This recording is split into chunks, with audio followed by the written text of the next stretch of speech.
Okay, by now you guys should have completed the first two sections of homework, actually the first three sections of homework for Chapter 7, and have worked on the study guide.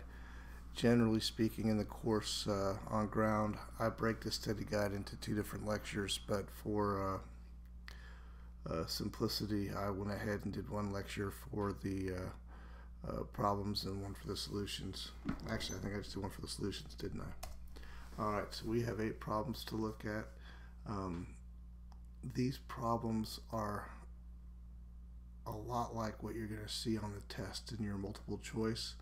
The good news about the multiple choice is there is the right answer. The bad news on the multiple choice is that if you use the wrong table, there's the wrong answer. So you need to know which table to use. So the first thing you should do when you read these is you should think to yourself, all right, what kind of problem is this? Is this a present value or a future value? And is it an annuity or not?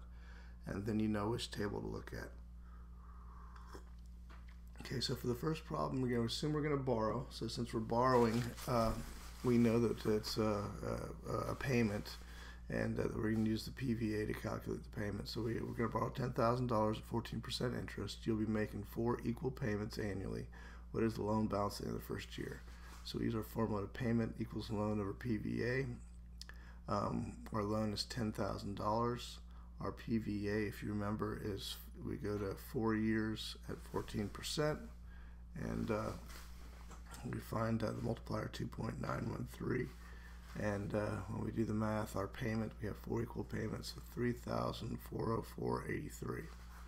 Now we need to put together the first year of the amortization table to find out what our balance is. So again, we write down year 0, balance $10,000. If we were to do the entire amortization table, of course we go ahead and write 0, 1, 2, 3, but we only need the first year in this problem. Or 1, 2, 3, 4, I apologize, but we only need the first year. So we have a payment of $3,404.83, and if you remember, you multiply your interest rate by your balance to get your interest, and 0.14 times 10,000 is $1,400. Our principal is the other portion of our payment, so our payment equals interest and principal, and you subtract 1,400 from 3,404.83, and you get to 2,004 and change. And then you subtract your principal from your old balance to get your new balance. So the answer to this problem is $7,995.17. On year 2, this is actually a future value problem, and we know that because we'd like to have $1 million in the bank for retirement in 20 years. So we want to know what we have to put aside each year to reach our goal. So today we have 0, we know that. Hopefully in 20 years we have $1 million, and how are we going to get there? So we need to go ahead and calculate our payment, which is $1 million. We calculate payment by taking the amount divided by FVA. So we take $1 million and divide it by 57.257.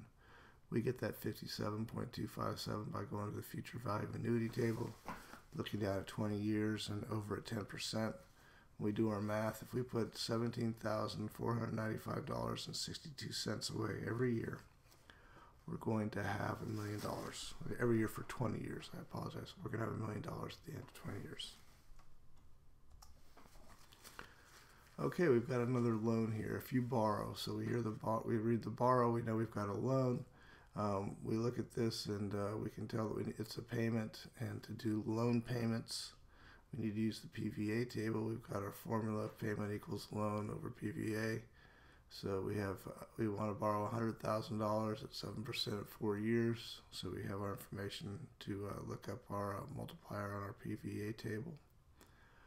We take $100,000, we divide it by PVA for 4 years at 7%, which is 3.3872.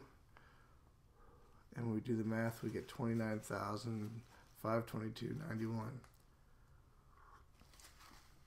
If you're not sure if you're doing this right, you could actually go ahead and multiply that $29,522.91 by 4. And if it's more than your loan amount, you know you're in pretty good shape because you have to pay interest. So if we did that quick math, we're going to have roughly $118,000. So we're paying $18,000 or so of interest on our loan of $100,000 for 4 years. All right, what is the present value of $7,500 received 8 years from now, discounted 12%? Okay, we see the word discounted, we see present value, we know we have to use a PV table. We don't see per year, this is a lump sum, so it's just a straight present value problem. So we go ahead and put our formula together, 7,500 times PV for 8 years at 12%. And then we go ahead and look at the PV table for 8 years and 12%, and we get 0.4039.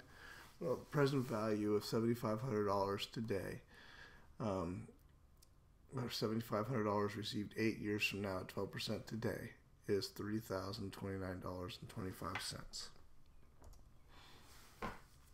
Okay, which would we rather have? So we've got three options. This is similar to the problem that was in the text. We have $20,000 today. Well, $20,000 today is worth $20,000. So if you looked at A, I bolded $20,000. For B, we have $3,000 per year for 9 years at 7%. Right away.